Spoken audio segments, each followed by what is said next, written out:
Why would he sign for a discount right now? Exactly. Why would he sign for a discount? It doesn't make any sense. You just said he could come back, take a lower rate, and play. He's not coming back taking a low you to didn't play in a higher tax placed area and be happy about it. Why wouldn't he come back? It's 1 year of playing for a lower rate, and then he gets to go right to free agency and pick his destination. Because Yorkie, you don't want a player in your room that doesn't want to be there. And don't tell me he wants to be here. So I'll tell you one thing. He's not the type of player that's going to be a distraction. He's not going to be a disruptor. The players like him. He likes the player. Well, there's a lot worse things in the world you can do than go play hockey for $7 million. I understand. That's not the point. But for not even a full year. There's going to be a game of chicken going on right now, and it's going to be, hey, I don't make the trades. We'll just come back. We know, like my client will happy. Like, we've never requested a trade. So my point is, it doesn't matter if he comes back and he isn't happy about it. What the problem is, it becomes a constant distraction. So every time they go on the road and they go into another city, they are going to get asked, are you still hoping to get moved? Do you want to get they're going to ask Brady Tkachuk and so on, and someone's just going to be tired of answering these questions. That's what's going to happen. It is going to become a distraction around the group. That's number one. Number two,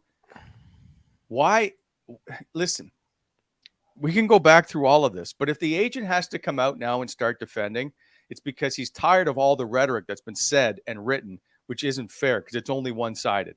This should all be quiet until he gets moved. So all the Sens have done with all of the stuff written is lowered his value. And they've turned the fan base against him. That's disappointing for me. Let's say he does. All he has to do is come back. You'd be surprised. You know this. Alexi Yashin came back. It was. I'm not even gonna. This is a totally different situation. Different situation. The player's in his full right to accept an arbitration. Say, yeah, sure, I'll come back for a year. You guys traded for me. I didn't really want to leave. Let's go back to the trade. The player was shocked when he got traded. Mm-hmm. He loved it there. And all of a sudden you're traded. You're in a new city. You're in Ottawa, and you play, and you don't get your usual 30 plus goals. You have a little bit of a down year. And by all accounts, the rumors are like he would like to play in an American city. But the player's not doing anything wrong right now. The agent's doing exactly what he's supposed to do, but I just don't think the dollar amount's there right now for what they want, because they've probably been talking to some teams and they're saying, well, why are we going to go sign a long-term deal for this amount of money when we can get more in less than a year? Like, when you really look at it, well, just under a year. You got to wait till July 1 next year. So, and you're in a spot where you're running the power play. You're the guy that's on the half wall. You're going to be on a very good team. You love the guys. You like the coach. So this could turn into a situation where he ends up playing and gets traded at the deadline, or who knows what happens. Maybe Ottawa's doing so well at the deadline. They just can't go down that road. You can't risk walking him to free agency. And that's the issue here. That's the issue. And don't forget too, we're coming off a playoff where big man hockey's back, and a team like the Vegas Golden Knights just won the Stanley Cup with 4 lines deep of not really a prototypical sniper on your team. And we all know it's a copycat league. So that might have something to do with why teams aren't jumping the gun to throw a huge long-term deal at a smaller player, like a goal scorer, but and give something up for him. Like, Ottawa's ask is a lot because they gave up a lot for him. So the ask is big right now, and we'll see what the ask is later on in the summer. Because I do agree, Wally, it is going to be a distraction, but it's not as big as distraction as people think. It really isn't. After the media clear out of the room, everyone's gone. The players aren't in the room thinking, oh shit, I'm going to play this game tonight. I can't believe that guy asked me about DeBrincat's contract. How the fuck am I going to concentrate now? All I'm thinking about is DeBrincat's contract. Jesus Christ. It's not that. It's when he hits a goal-scoring drought, when the team starts struggling, any of that stuff, and you just need one more thing to add to the pile, it starts to wear you down and aggravate. And it causes friction.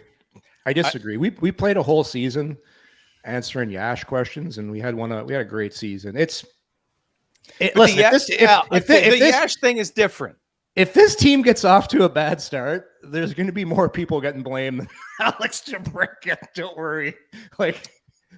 There's a lot more pressure right now. Like if the team gets off to a bad start, like there'll be a lot of pressure on the coaching staff. That's first and foremost. There's pressure on guys all the time. And this will be for sure. There'll be questions, will be going on, but hopefully this gets solved. But I'm telling, it's the agent and the player, man. I'm of the opinion of, well, if we don't see what we want as far as a dollar amount in the term, we're happy just to play this 1 year out in Ottawa.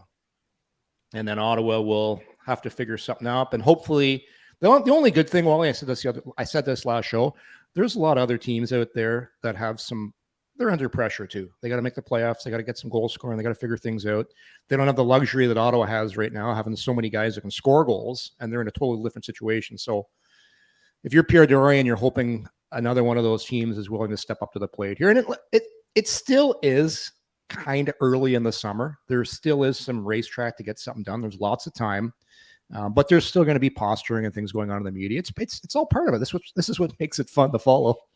It makes it fun to follow, but it doesn't make it fun when you're trying to get your team set for the regular season, and this is holding everything up. It's brought everything to a grind. Yeah, it's just the thing that I agree. Like at this point last year, we're all like July 13th. They signed Claude Giroux. This city is on fire. It's everything is coming together. There's so much excitement right now. It's we're just trying to get something. There's no momentum right now. And I want this to get over with so we can now start and get excited about what's ahead. Yeah, I agree. But there's always something in the summer, isn't there? Like usually in the summer of the business of an NHL team, there's usually one hurdle a team has to do or fix, and this just happens to be a pretty big one for Ottawa right now.